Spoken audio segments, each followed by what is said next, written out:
Chapter 317. Demon Realm Gate 3.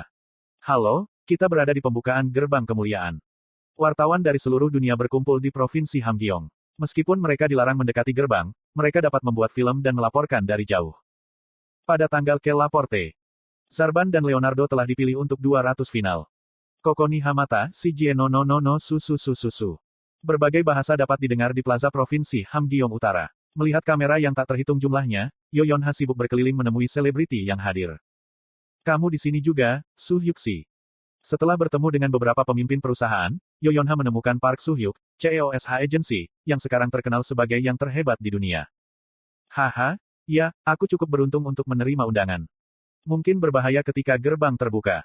Aku yakin itu akan baik-baik saja, terutama dengan anggota Guild Essence of the Stride yang melindungi kita.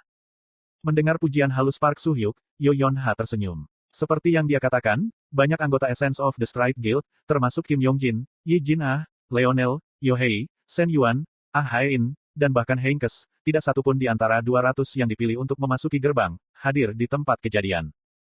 Tetap saja, tetap waspada. Setidaknya pastikan kamu mengenakan alat pelindung. Petik 2. Oh, perlengkapan pelindung. Park Soo-hyuk tersenyum sebagai tanggapan dan mengetuk jam tangan pintarnya. Segera, kekuatan sihir yang diperkuat bangkit dari arloji dan menyelimutinya. Gelombang. Yoyonha menyaksikan adegan itu dan mengangguk puas. Jam tangan pintar Park Soo-hyuk memiliki perincian pesona sihir detail entropi dimensi. Dikembangkan oleh Essential Dynamics, itu adalah versi komersial Protect Watch. Kekuatan sihir yang diperkuat yang dihasilkan oleh Protect Watch menyaingi pahlawan kelas 1 tingkat menengah. Itu tidak berbeda dengan baju sirah portabel. Tidak mengherankan, biaya produksinya dan kurangnya bahan membuatnya bernilai lebih dari 100 juta won. Sangat menakutkan sejauh mana teknologi Essence of the Stride telah berjalan. Aku tidak bisa mulai melihat akhirnya. Petik 2. Park Soo-hyuk menggelengkan kepalanya dengan takjub. Revolusi teknologi baru-baru saja dimulai. Dimensi entropi, sumber daya yang mengandung potensi tak terbatas. Hanya dengan memikirkannya, tersenyumlah di wajah Yoyonha. Wowong. Pada saat itu, gelombang besar kekuatan sihir meletus, dan daerah itu berubah riuh. Sepertinya gerbangnya terbuka. Sungguh kilasan mana yang brilian. Bumi berguncang, dan jeritan reporter dan penonton saling terkait. Yoyonha dan Park Soo-hyuk dengan cepat mengenakan kekuatan sihir yang diperkuat, sementara Jin Se-han, Kim Yongjin, dan anggota inti lainnya dari Essence of the Stride berlari ke Yoyonha. Chief Officer. Mereka datang untuk membawa Yoyonha ke tempat yang lebih aman. Tetapi, pada saat itu, Koang. Beberapa aliran kekuatan sihir melesat menembus tanah. Seperti tentakel, aliran kekuatan sihir melilit tubuh Yoyonha dan menyeretnya di bawah sebelum para pahlawan bisa melakukan apa saja. Tembak. Kim Yongjin dan Jin Se-han segera melemparkan diri ke celah di tanah. Kepalaku sakit, dan tubuhku terasa lemas. Rasanya seperti tubuh aku melayang di atas air, kelelahan dan kekurangan energi. Aku tidak bisa melihat apapun atau merasakan aliran waktu. Anehnya, kesadaranku perlahan berubah menjadi lebih jelas. Siapa aku? Mengapa aku di sini? Apa yang perlu aku lakukan dari sini? Pemahaman aku tentang situasi kembali. Pada saat itu, suara napas seseorang mengalir ke telingaku. Aku tidak tahu apakah itu milik aku atau milik orang lain. Aku hanya fokus pada suara dan mencoba mendapatkan kembali akal sehat aku. Petik 2. Aku mendengar napas lagi. Mudah sejak saat itu. Aku bisa tahu sekarang bahwa nafas itu memang milik aku. Aku berulang kali mengambil napas panjang dan menggerakkan bagian tubuh aku. Segera, mataku terbuka. Petik 2 tanda tanya petik 2. Visi aku kembali, dan hal pertama yang aku lihat adalah laci tua. Itu usang dan berjamur, dengan bak merangkak di atasnya. Aku mengerutkan kening dan memutar tubuhku ke langit-langit. Kiik. Tempat tidur tempat aku berbaring membuat suara berderit. Langit-langitnya bahkan lebih rapuh daripada laci. Petik 2. Apakah aku di sel penjara? Dengan gumaman yang membingungkan, aku bangkit. Segera, gelombang besar pusing menyapu aku, dan tubuh aku jatuh kembali ke tempat tidur. Retak. Tempat tidur lusuh rusak. Sepertinya aku tidak punya pilihan selain beristirahat sedikit. Aku menekan pelipis aku selama 5 menit berikutnya dan kemudian bangkit sekali lagi. Aku masih pusing, tetapi aku bisa bergerak dengan benar. Pertama, aku memeriksa bagian dalam ruangan. Tempat tidur, laci, dan lemari dengan 2 seragam. Selain itu, tumpukan item di laci adalah satu-satunya benda yang patut diperhatikan. Aku memeriksa peralatan menulis di laci. Sebuah buku catatan, pena, tas, kotak bento yang setengah dimakan, dan kartu identitas. Kartu identitas jelas merupakan barang yang paling menarik perhatian. Layanan rahasia Lorenzio, penembak G2F rank, Kim Ha-jin. Nomor ID 02937102. Penembak G2F peringkat, Kim Ha-jin. Aku mengerutkan kening. Aku tidak tahu apa-apa tentang cara gerbang alam iblis bekerja. Secara alami, aku tidak tahu situasi apa yang aku alami. Aku memeriksa kartu identitas lebih dekat, tetapi tidak ada catatan lain. Selanjutnya, aku membuka laci. Panah dan panah disimpan di dalamnya. Penembak jitu, Kurasa aku satu. Aku tertawa dalam hati dan membuka lapisan kedua. Hanya ada pakaian kasual dan tidak ada yang lain. Itu sama untuk lapisan ketiga. Petik 2. Dalam situasi apa aku ini? Bahkan tidak ada petunjuk. Sama seperti yang aku pikirkan, serangkaian pesan muncul di depan aku. Ini adalah dunia tempat Baal pertama kali lahir. Kamu berpartisipasi sebagai pendukung dunia ini, dan tujuan kamu adalah penghancuran Baal. Statistik variabel kamu telah ditekan dari efek perjalanan dimensi, tetapi jangan khawatir. Ini akan diperbaiki seiring waktu, atau kamu dapat mempercepatnya melalui pelatihan. Sebanyak 200 orang dari bumi telah memasuki gerbang alam iblis. Petik 2. Aku mempelajari pesan-pesan itu kemudian memeriksa statistik aku. Sama dengan. Kekuatan 4+1. Stamina 4+1. Kecepatan 4+1. Persepsi 4+1. Vitalitas 4+1. Kekuatan ajaib 4+1. Asterisk efek status, Rejective Force, untuk sementara mengurangi statistik variabel kamu. Hadiah. Master penembak jitu tingkat tinggi, atribut komposit, berkembang tingkat 1.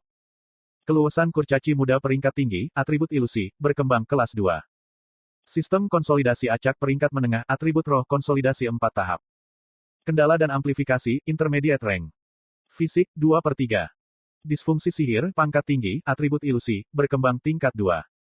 Sistem konsolidasi acak peringkat menengah, atribut roh konsolidasi 4 tahap. Asterisk efek status, Rejective Force, untuk sementara mengurangi kekuatan semua hadiah dan fisik. Sama dengan. Aku tidak yakin apa sebenarnya kekuatan penolakan itu, tetapi aku memeriksa kekuatan sihir stigma terlebih dahulu. Untungnya, aku masih memiliki kelima coretan stigma. Namun, senjata yang aku simpan di dalam stigma hilang. Baik Desert Eagle dan Aether. Tunggu, hei, di mana senjataku? Aku bertanya, tetapi tidak ada jawaban yang dikembalikan. Aku menjadi khawatir. Aku tidak bisa melakukan apapun tanpa peralatan aku. Itu dulu. Ini waktunya untuk makanan gelombang. Keluar, semuanya gelombang. Suara teriakan seseorang terdengar dari luar pintu. Itu sangat keras bahkan ruangan itu bergetar. Aku tersentak, lalu memandang keluar jendela. Langit angkatan laut jelas menunjukkan bahwa itu adalah senja. Mereka makan saat ini. Makanan gelombang. Suara-suara lain terdengar. Aku membuka pintu untuk memeriksa apa yang sedang terjadi. Sebuah lorong terbentang di luar pintu, dan aku bisa melihat orang-orang sibuk berlari ke satu arah. Sepertinya aku ada di asrama. Aku datang gelombang. Aku berganti ke seragam yang digantung di lemari usang dan mengejar mereka. 5 menit kemudian, kami tiba di kafetaria, mirip dengan yang aku lihat ketika aku berada di tentara Korea di dunia asli. Aku mengikuti apa yang dilakukan orang lain. Setelah menerima porsi makanan, aku duduk di meja acak. Petik 2. Idiot. Tidak, kamu idiot. Tetapi pada saat itu, seorang lelaki yang kelihatannya seorang pemimpin atau instruktur semacam menunjuk ke arahku dan berteriak. Semua orang di kantin menoleh padaku, dan aku berdiri tegak dengan bingung. Aku bereaksi dengan cara yang sama ketika aku mengacau di tentara. Apakah kamu dereng? Kenapa kamu duduk di meja dereng? Petik 2. Maaf. Aku bisa menebak kesalahan aku. Aku peringkat F menurut kartu identitas aku. Aku menerima permintaan maaf. Duduklah di tempat yang benar lain kali, bodoh-bodoh. Iya nih, permintaan maaf aku. Lepaskan sekarang. Aku melirik instruktur sebelum melihat meja yang baru saja aku lihat. Memang, huruf D, jelas tertulis di atasnya. Menjauhkan diri dari meja, aku mulai mencari meja dengan label F. Di sudut kafetaria, aku menemukan sebuah meja yang berada di ambang kehancuran. Aku bergegas ke sana dan duduk di sebelah seseorang yang tidak aku kenal. Segera setelah itu, seorang pria dengan rambut acak-acakan datang dan duduk juga. Petik 2. Aku melihat pria yang duduk di depan aku. Lebih tepatnya, aku melihat seragam yang dia kenakan. Di dadanya ada papan nama berbentuk pedang, dan seragamnya berwarna hijau muda seperti yang aku miliki. Selanjutnya, aku menoleh ke meja dereng yang baru saja aku kunjungi. Orang-orang yang duduk di sana memiliki seragam yang sedikit lebih hijau. Gelombang.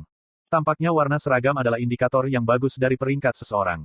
Aku menganggukkan kepala dan berbicara dengan pria yang duduk di sebelah aku. Permisi. Petik 2 tanda tanya petik 2. Pria itu menatapku dengan rasa ingin tahu. Aku berpikir tentang apa yang harus aku tanyakan sebelum menyerah. Tampaknya bukan ide yang bagus untuk bertanya di mana kami berada atau apa yang kami lakukan di sini. Petik 2. Tidak ada. Apakah kamu ingin makan bagian aku juga? Petik 2. Tentu. Petik 2. 12, 12, 12. Setelah sarapan pagi datang sesi latihan pagi. Aku menggunakan kekuatan sihir stigma untuk membuatnya tampak seperti lengan kanan aku membusuk sehingga aku bisa melewatinya dan mengumpulkan informasi tentang dunia ini. Petik 2. Pasukan. Di sebelah kanan tempat latihan militer adalah sebuah kastil besar. Menurut observasi dan membaca, itu adalah kastil Duke Lorenzio. Kemungkinan itu adalah komando militer tempat ini. Aku mengalihkan pandanganku ke kiri tempat pelatihan militer, di mana asrama tempat aku bangun berada. Beberapa bangunan mirip bangunan kampus berdiri di sana. Seluruh tempat itu sepertinya disebut Lorenzio Night Training Institution. Dibandingkan dengan itu, tempat latihan militer dan asrama adalah tempat penyimpanan sampah.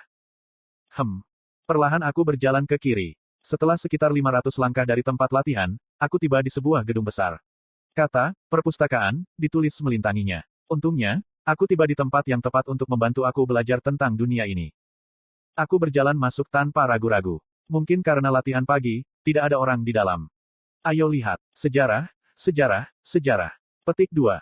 Aku pergi ke bagian sejarah perpustakaan dan memilih beberapa buku untuk dibaca. Informasi yang aku peroleh dari 30 menit membaca adalah sebagai berikut. Aku berada di pangkat seorang duke yang diperintah oleh klan Lorenzio, dan pangkat seorang duke itu adalah bagian dari kerajaan Arunheim. Duke Lorenzio adalah seorang komandan, dan lembaga pelatihan ksatria Lorenzio tidak hanya melatih para ksatria tetapi juga prajurit kaki. Aku bukan tentara biasa. Bahkan di antara mereka, aku berada di peringkat F terendah, tidak lebih dari pelindung daging. Petik 2. Apakah aku memiliki tubuh lelaki ini? Aku mengerutkan kening dan mengeluh dalam hati tentang menjadi tentara biasa. Tetap saja, aku senang bisa belajar sedikit lebih banyak tentang dunia di balik gerbang alam iblis. Aku bangkit dari kursi dan berdiri di depan cermin perpustakaan. Aku masih terlihat seperti diriku sendiri, Kim Ha-jin. Kemudian, aku tiba-tiba teringat sesuatu dan menganggukkan kepala. Bukan karena aku mengambil alih tubuh seseorang. Dalam terminologi novel, aku telah bertransmigrasi, artinya aku dimasukkan ke dunia ini. Aku mengeluarkan notepad yang aku bawa dari kamar aku dan mencatat tujuan aku saat ini. Pulihkan kekuatanku dan temukan pahlawan lain dari bumi. Temukan Bel. Dia akan menjadi kunci untuk keturunan Baal. Temukan senjataku. Selain Desert Eagle dan Aether, Mistletoe Bullet sangat penting untuk memusnahkan Baal. Pemusnahan Baal. Sama seperti aku selesai menulis tujuan aku. Oi! Seseorang berteriak dan mencengkeram leher aku. Kamu idiot, kamu pikir kamu ini siapa? Ini bukan tempat yang bisa kamu masukkan. Petik 2. Karena terkejut, aku berbalik. Seorang kesatria berambut merah memelototiku, dengan tangannya masih di leherku. Maaf. Petik 2. Aku tidak bisa menolak sama sekali. Perbedaan kekuatan kami terlalu besar, dan kesatria itu hanya menyeretku pergi. Tunggu sebentar. Ini adalah pertama kalinya aku melihat seorang tentara menyelinap ke perpustakaan. Tunggu, aku tidak menyelinap masuk, aku hanya ingin membaca beberapa buku. Itulah yang menyelinap masuk. Tapi, diam. Dengan dua kata itu, napasku berhenti. Cengkeramannya di leher aku menjadi lebih kuat, dan aku tidak bisa mengucapkan sepatah kata pun. Persis seperti itu, aku pingsan. Petik 2. Seorang prajurit F-rank menyelinap ke perpustakaan. Komandan Knight Irun mengerutkan alisnya pada laporan yang tak terduga. Dia memiliki posisi tertinggi di lembaga pelatihan ksatria Lorenzio dan merupakan saudara perempuan dari Putri Adipati Lorenzio. Ya, kami melemparkannya ke sel untuk saat ini. Petik 2. Apa yang bahkan dibaca oleh prajurit kaki di sana? Aku yakin dia baru saja tersesat. Petik 2. Ksatria pria menggelengkan kepalanya pada pertanyaan Irun. Itulah yang aku pikirkan ketika pertama kali menerima laporan, tetapi kami menemukan setumpuk buku yang sedang dibacanya. Menarik. Seorang prajurit kaki membaca buku di perpustakaan. Irun mengangguk, meskipun dia mencibir ide aneh itu. Jika dia hanya membaca, itu bukan kejahatan besar. Tapi dia adalah prajurit peringkat F dari latar belakang biasa. Dia bahkan tidak diizinkan berjalan menaiki tangga ke sayap barat. Petik 2. Draven. Irun menyela kesatria itu dan menatapnya dengan mata beningnya yang seperti laut. Draven menutup mulutnya dan menundukkan kepalanya. Petik 2. Jangan terlalu tangguh. Jika seorang prajurit bertindak di luar garis, pertama-tama kamu harus mencari tahu apa yang memotivasi dia untuk bertindak sedemikian rupa. Hukuman datang sesudahnya. Petik 2. Draven tidak merespons. Melihat Draven begitu patuh, Irun tersenyum. Meskipun Draven memiliki karakter yang baik dan seorang ksatria yang terampil, dia terlalu peduli dengan hierarki sosial. Irun melihat ini sebagai rasa malu karena dia percaya itu adalah satu-satunya kelemahan yang mencegahnya menjadi pemimpin yang baik. Baiklah, biarkan dia di penjara selama seminggu. Aku tidak akan membiarkan lebih dari itu. Petik 2.